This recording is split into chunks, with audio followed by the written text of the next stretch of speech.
The Buzz, your daily dose of social media trends and hot entertainment news. You know what it is. My station. 3FM 92.7. Yeah. Well, it's time to bring you some entertainment news and, news in general. Trendy news as well from social media, all across across other platforms. My man King Kweku is in the studio to help us do this. How are you, man? Blessed and still learning, my brother, or my big brother, my brother is fine. I nearly said my father, though. What's in the news? My father. Hey. Name is King Kweku Mensa here to bring you the buzz on a Friday like this. And a survey, Trig, has been conducted by the Ghana Statistical Service, GSS, and they have revealed that about 18.4% of Ghanaians paid bribes to public service officials in 2024. Wow. Yes. 18.4. Yes. And this is how they broke it down. They said 1 out of every 6 Ghanaian paid bribe to get something from a public service official. 1 out of 6.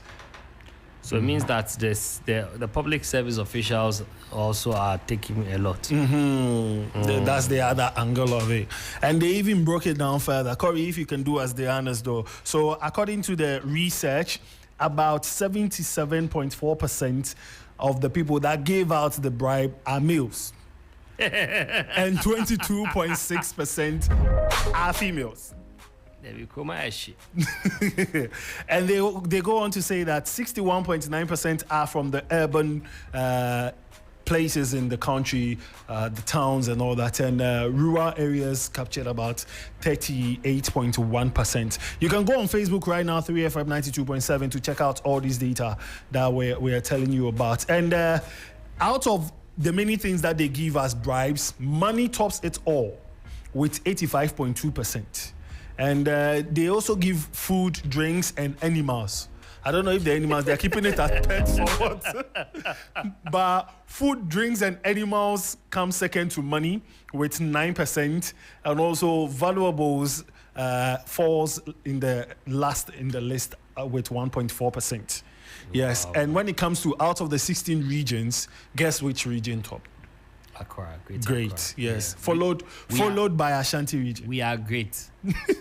Followed by Ashanti region with 18.1. So Greater Accra 22%, Ashanti region 18.1. The least was the Savannah and Northeast region with 1.1 and 1%. That's where I'm from. We are not corrupt. No, what are you going to take? A cattle? Or what? Oh, bribe is bribe. So that one there. Bribe is bribe. It just doesn't matter what it is. Oh, what about bribe? So what you're saying is that 18.4% yes. of Ghanaians. Yes. That makes 6.26 million people.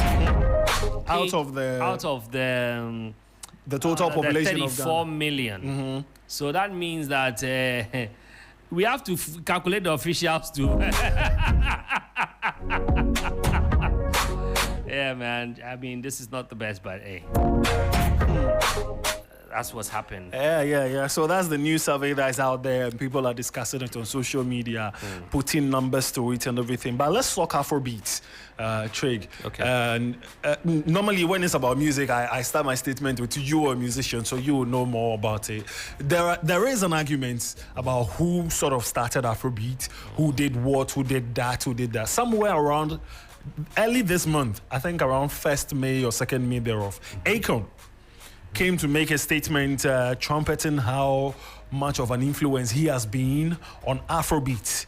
And in his words, he said, what we created in Nigeria was what you see and hear now as Afrobeat. And he was talking about the fact that somewhere around 2008, he came to Nigeria after his last album to come and work with the likes of Wizkid, sign him onto his label, put P-Square and the likes on.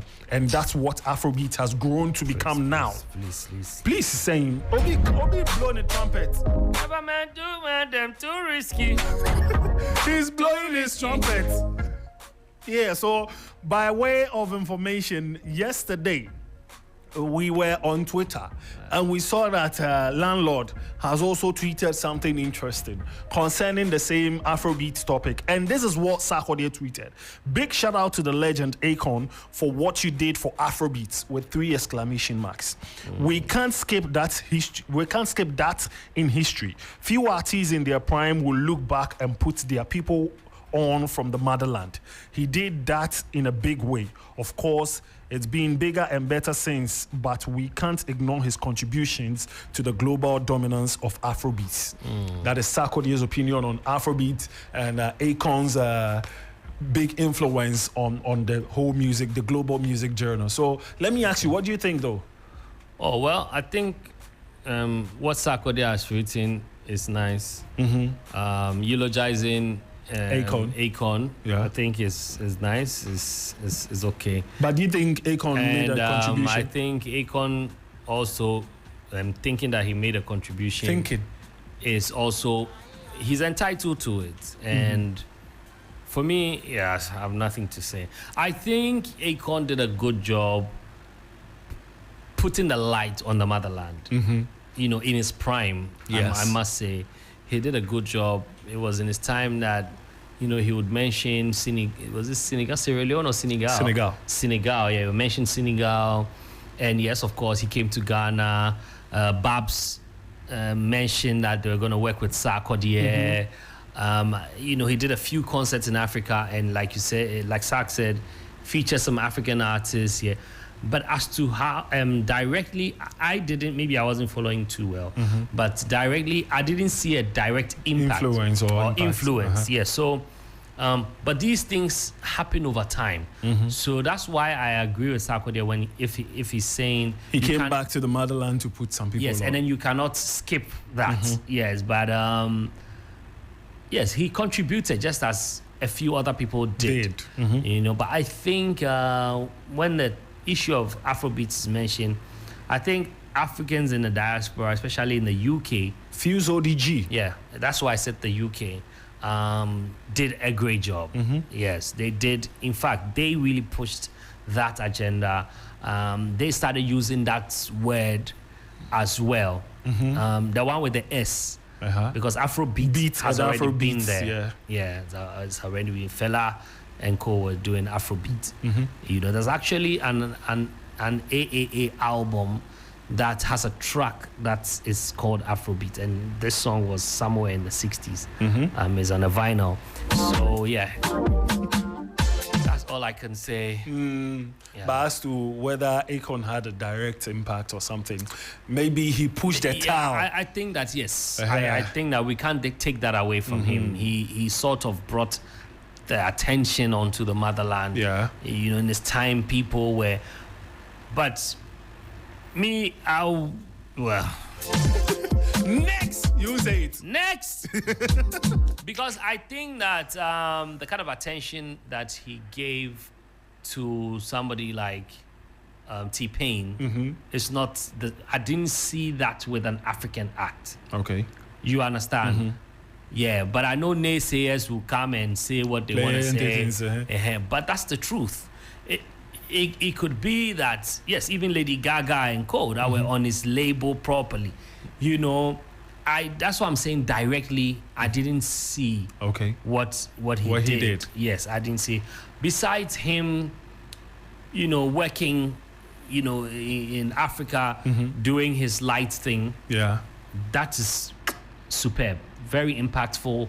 But to talk about, we are talking about Afrobeat. Afrobeat, not Akon City. Yeah, so I don't want anybody to get me wrong. I'm not talking about his investment or what he did. His project. Anything. No, I'm talking music. Afrobeats. You know, yes, he would mention in his interviews that he's proudly from Africa. Yes, did he work with some artists? Yes. But was the push just as with the artists that were signed on his label? Did he really put some of them on with that capital, that drive?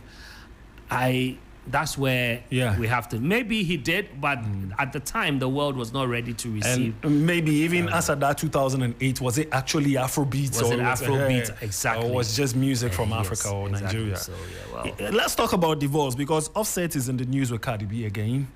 And now he is demanding that his wife, soon to be divorced wife, pay him spousal support after their split is finalized. Yes.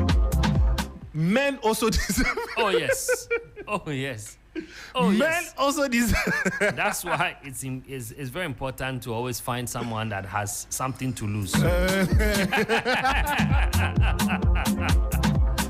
Don't just go around there chasing women rough. So he too is seeking support, spousal support. Yes. So he made the update to his divorce case earlier this month. So who wants the separation? What if one Cardi of B them... filed it. Oh, okay. Yeah, Cardi B filed it somewhere Maybe last. this is just a way to get her to not do that. Oh no! This is the second time. In 2020, Cardi B filed earlier, and they squashed it and gave birth. They will squash it again. 2025 after. Okay. Anyway, anything is possible actually. But they've been married for 6 years, and Cardi B filed divorce in August. Why this year. is she filing? This, according to her lawyer, it's many reasons. It's not just one, but it's many reasons. Somewhere it's this week actually. Cardi B and her new boyfriend was spotted on a yacht, and the kind of video that came out, Cardi was chilling with her girls somewhere on the yacht, and the guy too was in the midst of some beautiful damsels, and social media was going crazy. They're saying the guy is making Offset look like a saint because of what he's doing, because they said that is why Cardi left Offset, and now you are doing the same thing right in the same yacht where she is. Yeah, so as I was saying, they've been married for 6 years. She filed a divorce in August, seeking primary custody of their 5-year-old daughter, Culture, 2-year-old son, Wave, and their third born as well. But Offset filed again to respond to the divorce in February this year, seeking custody of their kids, and also that his home becomes the primary residence for the kids as well. So that's an update on whatever that they're doing. And the new development is that he is adding spousal support after the split. Okay. Alimony. We hope that he gets it. Well, I hope that he gets it. It will be used as a case study. Okay. But will he be the first male to get that? No, I don't think so. No, I don't think so. I don't know about that though. I don't follow that kind of story, so I don't really. No, I don't think so. But maybe, I mean, he's a celebrity. That's why we are discussing it here. All right. So moving from a relationship that is about to die to somebody that's actually passed out.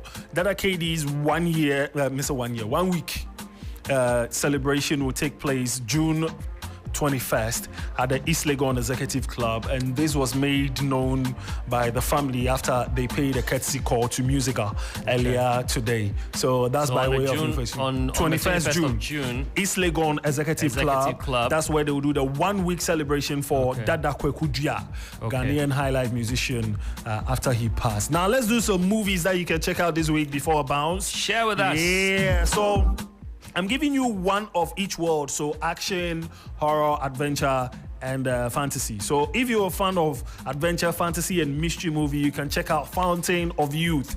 Fountain of Youth is a nice movie. If you follow this, what's it called? Indiana Jones kind of story, looking for this, so far looking as for it's that. directed by Guy Ritchie, I'm gonna look for it. Oh, it's a nice movie. It's a very nice movie. It's out of this movie that I found out that there are actually 2 King James Bible. So there is a Wicked Bible where the twin of King James made errors in the Bible.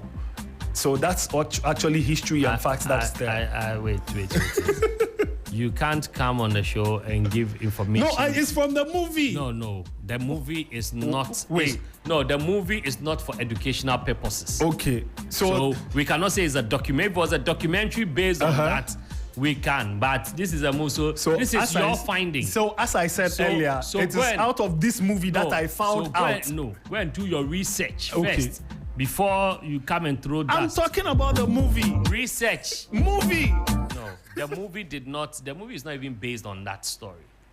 So you watch the movie, you find out. You deduced that from the movie, and I'm saying it's not wrong. Uh-huh. Just go and get your facts right Before I come and say it. before you mention. Okay, so can I say So I in want the you to movie say, this and this and this is what's there? Not sure. Okay, this is what And I so- saw in the movie.